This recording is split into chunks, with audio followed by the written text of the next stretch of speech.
হরিনাম যারা শ্রবণ করতে এসেছেন সবাই শাঁখ এনেছেন তো? ওইটাই আনতে ভুলে গেছি।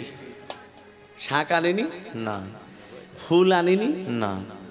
হায় হায়, মোবাইল এনেছি। মাথায় নামাবলি দিয়ে বসে থাকতে হয়, খালি মাথায় হরিনাম শ্রবণ করতে নেই। আমি ঘোমটার কথা বলিনি। যা গরম। হ্যাঁ, একাই দেখো এই এতক্ষণে দিচ্ছে। এখনকার ঘোমটাটা হচ্ছে ভারতবর্ষ ভাগের মতো। হ্যাঁ, আর নেই মা। কার দুঃখের কথা বলবো, আর সিঁদুরের কথা, একবার এদিকে একবার ওদিকে একবার সেদিকে, মাঝখানে সিঁদুর পড়লে নাকি কেশ ফাঁকা হয়ে যায়। পাড়ার ছেলেরা যখন বৌদি বলে ডাকে ঘোমটাটা খোঁপাতে থাকে ভারতবর্ষ ভাগের মতো, যেমন মায়েরা দিয়ে আছে। আগেকার ঘোমটা কেমন ভাবে দিতেন, এই দেখো। হ্যাঁ, সব জ্ঞান পাপী হয়ে বসে আছে। ভক্তমণ্ডলী, ভক্তিমতী মা, হরিনাম যজ্ঞ শ্রবণ করতে গেলে যে আসনটায় বসে আছেন এই আসনটা তিরুপলের আসন নয়, এই আসনটা হলো ব্যাসদেবের আসন। এই আসনে বসতে গেলে প্রণাম করে বসতে হয়, এই আসন ছেড়ে উঠতে গেলে প্রণাম করে উঠতে হয়। আপনি ব্যাসদেবের আসনে বসেছেন, প্রণাম করে বসুন, প্রণাম করে উঠুন। ওই জন্য দেখবেন কপাল হরিনাম যজ্ঞ যেখানে হয় কপালে কপালে গোপীচন্দন বা তিলক পরিয়ে দেয়। কেন দেয়? কেন দেয় জানেন? মহাপ্রভুকে বুঝিয়ে দেয়, প্রভু এর গলায় মালা নেই, তিলক সেবা নেই, নামাবলী নেই, কিন্তু তোমার আসনে বসেছে, শেষের দিনে যেন বিছানায় পড়ে গড়াগড়ি যেন না যায়। এর কপালে গোপীচন্দন পরিয়ে দিয়ে তিলক পরিয়ে দিয়ে বুঝিয়ে দিলাম, অন্তিম দিনে যেন নিতাই গৌরের চরণ প্রাপ্তি লাভ করে। হরি হরি বল, হরি হরি বল। শান্তিপুর ডুবু ডুবু নদে ভেসে যায়, শান্তিপুর ডুবু ডুবু নদে ভেসে যায়, শান্তিপুর ডুবু ডুবু নদে ভেসে যায়। ভাঙিয়া ঢেউ আসিয়া লাগলো, হরি হরি হরি হরি, ফুল ভাঙিয়া ঢেউ আসিয়া লাগলো গোড়ার গায়ে। লোরে সোনার নদিয়ায় সাগরতলি হলো ধনে শব্দ শোনা যায় আমাদের গৌরে লোরে। আমাদের গৌরে লোরে সোনার নদিয়ায় শঙ্খধ্বনি উলুধ্বনি শব্দ শোনা যায়। আমাদের গৌরে লোরে, গৌরে লোরে, গৌরে লোরে। গীতায় ভগবান লিখে গেছেন, হরে কৃষ্ণ, গীতায় ভগবান লিখে গেছেন, স্বধর্মে নিদ্রংশয় পরধর্ম ভয়াবহ। নিজের হিন্দু সনাতন ধর্মকে বজায় রেখে মৃত্যুবরণ করো, সেটা স্বর্গের দাস, আর অপরের ধর্মকে আঁকলে পড়ে থেকে রাজা হয়ে যাওয়া নরকের দাস স্বরূপ।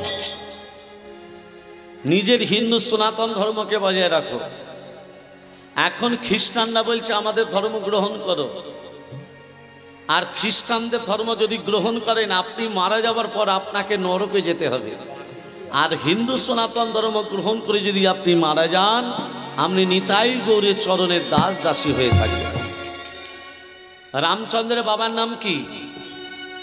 মায়েরা বলুন। দশরথ।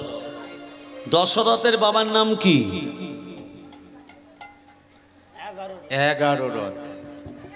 রামচন্দ্রের বাবা দশরথ, দশরথের বাবার নাম হলো অজর, অজরের বাবার নাম কি?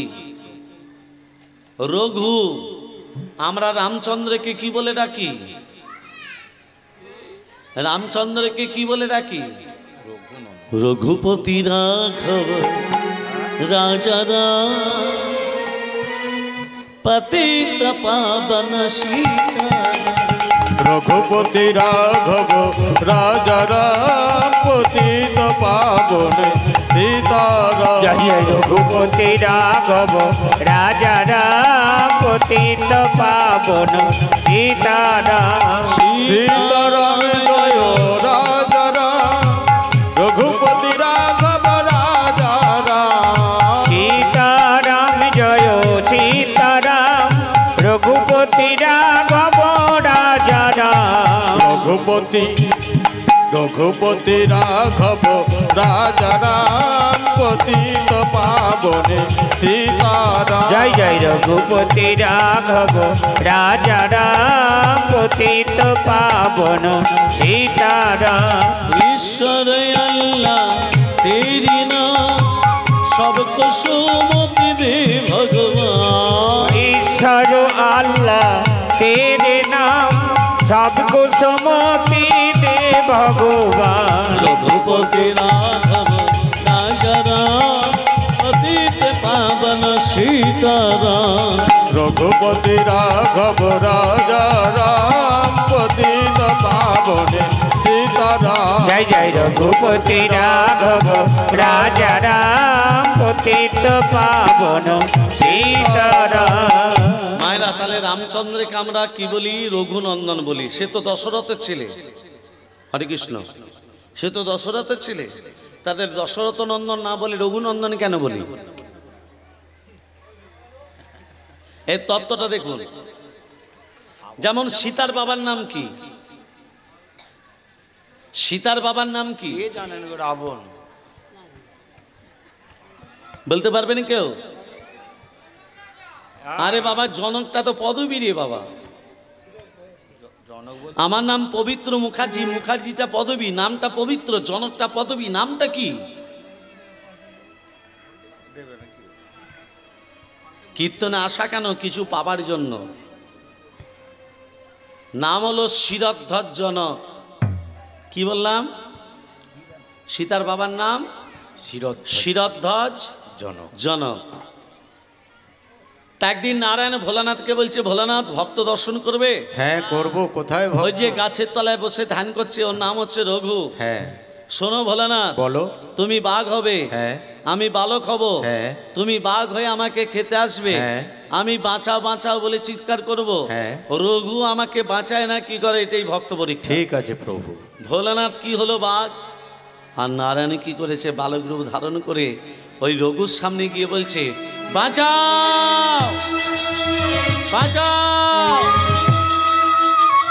এই বালক, তুই বাঁচাও বাঁচাল বলে চিৎকার করছিস কেন? মহারাজ, ওই বাঘটা আমাকে খেতে আসে। কোথায় বাঘ?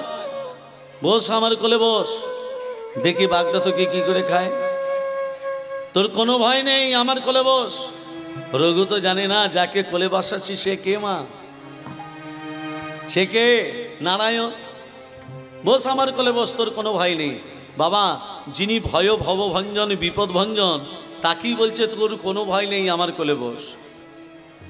বাঘটা এসে বলছে, মহারাজ, ও মহারাজ, বালককে রক্ষা করার দায়িত্ব যেমন আপনার, আমি বাঘ, আমাকে খেতে দেওয়ার দায়িত্ব আপনার। দিন খেতে দিন। এবার হ্যাঁ তুই তো মাংস খাস, হ্যাঁ আমাকে খা, আমাকে খা। বাঘটা যখন বাঘটাকে যখনই খেতে বলেছে, বাঘটা তখন বলছে, ও প্রভু, তুমি তো বালক রূপ ধারণ করে চুপটি করে কোলে বসে আছো, এখন আমাকে খেতে বলছে, এখন কি করবো? তোমাকে খেতে বলছে, তুমি খেতে শুরু করো না। এখন বলছে কি করবো? খাও। বাঘটা যখন রঘুর চরণ থেকে খাচ্ছে, মা, রঘুর মনে কোনো বিকার নেই, কোনো জ্বালা নেই, কোনো যন্ত্রণা নেই। কেঁদে কেঁদে শ্রীহরি নারায়ণকে ডাকছে। আর সেই নারায়ণ কোথায় বসে আছে মা? তার কলিতে বসে আছে। কোথা নারায়ণ বিপদ ভঞ্জন, কৃপা করো তুমি মোরে। তুমি কোথা নারায়ণ বিপদ ভঞ্জন, কৃপা করো তুমি মোরে।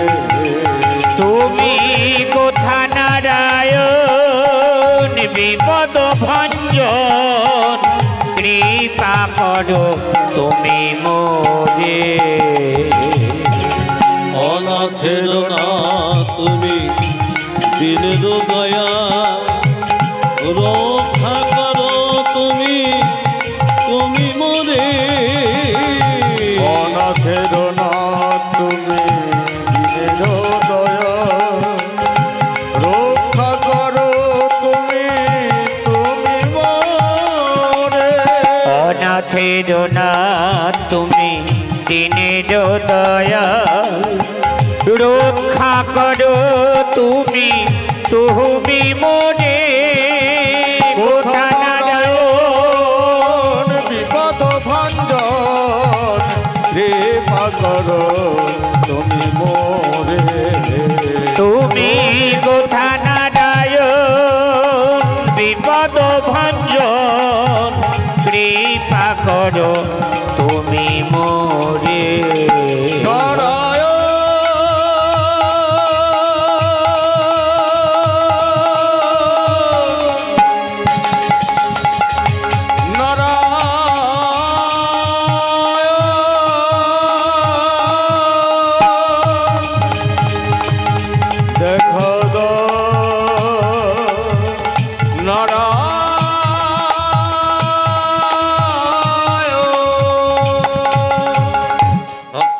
ভক্তিমতী মা রঘু যখন কেঁদে কেঁদে ভগবানকে ডাকছে, ভগবান থাকতে না পেরে, নারায়ণ থাকতে না পেরে বলছে, এই রঘু, যাকে তুই কেঁদে কেঁদে ডাকছিস একবার তাকিয়ে দেখ, আমি তোর কোলে বসে আছি, তোর কোলে বসে আছি, আমি তোর কোলে বসে আছি, তার নাম তুই বদনে জপিস, তোর কোলে বসে আছি, যার নাম তুই বদনে জপিস, তোর কোলে বসে আছি।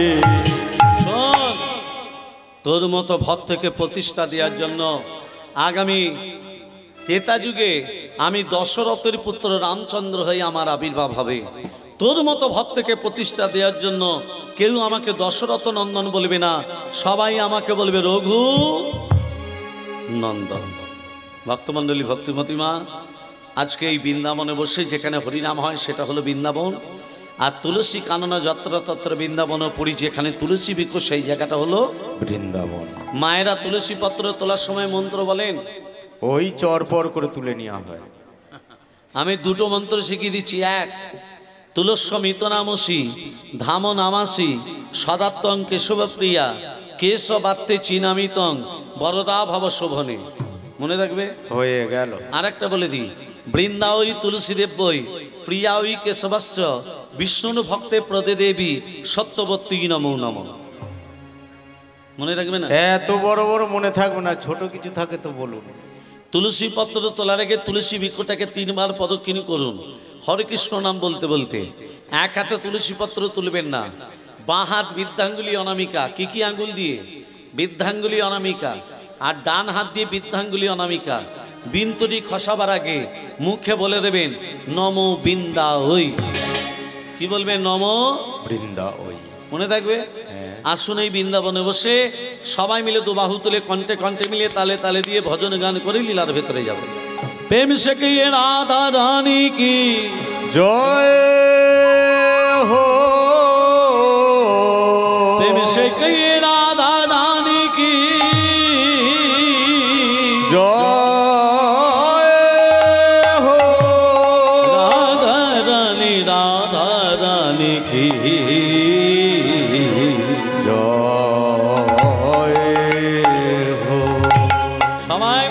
से ओ मिठी रस से भरली राधे राधे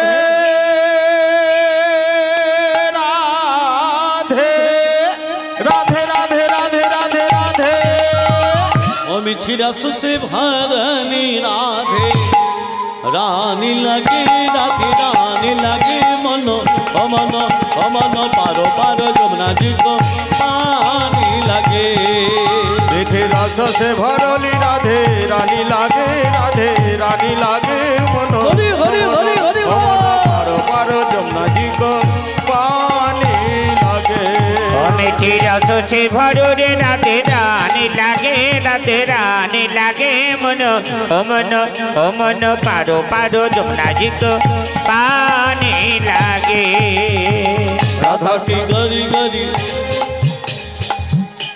আমি যে হাত তুলে দিতে বললাম, প্রতি বছর হাত তুলে দেবে না? কত হাত তুলবে গো? যে না হাত তুলে দেবে হরি বল, হ্যাঁ রাত্রি বেলায় হবে স্বামীর সঙ্গে গন্ডগোল। হরি বল হরি বল। তাহলে কথাটা খুলে বলি মা, বিমলা কমলা দুজন দুজনার সই। কমলা হচ্ছে তাঁতির মেয়ে, তাঁত বুনে খায়। হ্যাঁ কাপড় যারা তৈরি করে তাদেরকে তাঁতি বলে। হ্যাঁ। আর যারা তাঁতি হয় তাদের ঘরে দেবেন অনেক সুতো, নানা রং বেরঙের সুতো, রং বেরঙের সুতোর বান্ডিল। বিমলা একদিন কমলার বাড়িতে গিয়ে বলছে, ও সই কোথায় গেলি?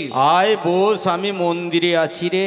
মনে মনে ভাবছি আমার ঘরে সেলাই করার মতো একটু সুতো নেই, আর আমার শরীরে বাড়িতে কত সুতোর বান্ডিল। অনেক ওমার দুটো চুরি করে বগলের ভেতরে রেখে কাপড়টিকে চাপা দিয়ে দিয়েছে।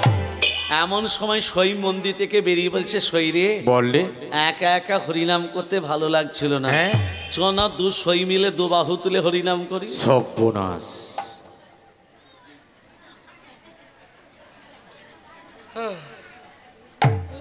হাত তুলে তো সুতোর বান্ডিল পড়ে যাবে। এই আজকে আমার সময় নেই, একবার চ সই, একবার চ, একা একা ভালো লাগছে না, একবার টানতে টানতে মন্দিরে নিয়ে গিয়ে বলছে, এবার আমার সঙ্গে হাত তুলে বল, বল তোল তোল। রাধা কি গাড়ি গাড়ি যমুনা গাড়ি পারি। রাধা কি করি করি যমুনা করি পারি। দাঁড়াও দাঁড়াও দাঁড়াও দাঁড়াও দাঁড়াও, আয় দেখো, আয় দেখো, এইদিকে দেখো, যদি বাদ দিচ্ছে তাও বাদ। হাত তুলে তো সুতোর বান্ডিল পড়ে যাবে। হ্যাঁ হাত তো তুলছে না। না। যখন তুলছে না, কমলা কি করেছে, বিমলার হাত দুটোকে যখনই তুলে দিয়েছে, কি হলো, সুতোর পড়ে বান্ডিল গেল। এই হরিনাম যোগে যারা হাত তুলে দিচ্ছে না তারা চুরি করে বসে আছে। আমরা চুরি করে বসে আছি, পাপ, আমি তো অহংকার, লজ্জা, এগুলোকে দূরীভূত দিতে গেলে, বহিষ্কৃত করতে গেলে প্রেম সে বলিয়ে সবাই মিলে 1 2 3 4, 1 2 3 4। রাধা কি গাড়ি গাড়ি যমুনা করি পারি। রাধা কি করি করি যমুনা করি পারি। আরে বৃন্দাবন সে, বৃন্দাবন সে, বৃন্দাবন সে, বৃন্দাবন সে, বৃন্দাবন সে তো মাথায় বর্ষণ কিশোরী। বৃন্দাবন সে হরি হরি সোনা কিশোরী। বৃন্দাবন যে তোমরা চলো বারসা নাকে ছড়ি। রস সে ভরলি রাধে রাধে। রাধে রানী লাগে মন অমন অমন পার পার যমুনা জি কো পানি লাগে। ও মিটি রস সে ভরলে রাধে রানী লাগে, রাধে রানী লাগে মন অমন অমন পারো পারো যমুনা জিতো পানি লাগে। রাধা রানী কি জয় হো। মদন মোহন কি জয় হো। গিরিধারী লাল কি জয় হো। ঘুম এসেছে কি। ভালো ভালো, খুব ভালো। আসেনি? আচ্ছা ঠিক আছে। আচ্ছা, নবদ্বীপে আবির্ভাব হয়েছিলেন শ্রীকৃষ্ণ চৈতন্য মহাপ্রভু। নবদ্বীপ মানে কটা দ্বীপ মা? হরে কৃষ্ণ। মায়েরা বলো, নবদ্বীপ মানে কটা দ্বীপ? ও ললিতার মা, 9টা দ্বীপে কি কি নাম? হয়ে গেল। অন্তদ্বীপ, সীমন্তদ্বীপ, কদ্রুপদ্বীপ, মাদ্রুপদ্বীপ, মধ্যদ্বীপ, কোনদ্বীপ, জানহদ্বীপ, ঋতুদ্বীপ, রুদ্রদ্বীপ। মনে রাখবে। হ্যাঁ মুখস্থ হয়ে গেছে। হ্যাঁ।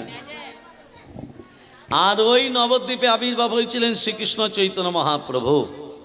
এবার দেখুন, আমার ভগবান শ্রীকৃষ্ণের আবির্ভাব কখন, মানে কৃষ্ণের জন্ম কখন? ভাদ্র মাস, কৃষ্ণপক্ষ, অষ্টমী তিথি, রোহিণী নক্ষত্রে, নিশিত সময়, আয়ুষ্মান যোগে, কৌলিক বরণে, সিংহ রাশি চন্দ্রে, বিশ্ব লগ্নে, রবির হোনায়, বুধের কন্যে, শুক্রের নাবাংশে, মঙ্গলের রাধাংশে, বৃহস্পতিবার তৃতীয়াংশে কৃষ্ণের আবির্ভাব। এটা মনে থাকবে? হ্যাঁ এটাও মনে থাকবে না। বেশ, এবার বলি,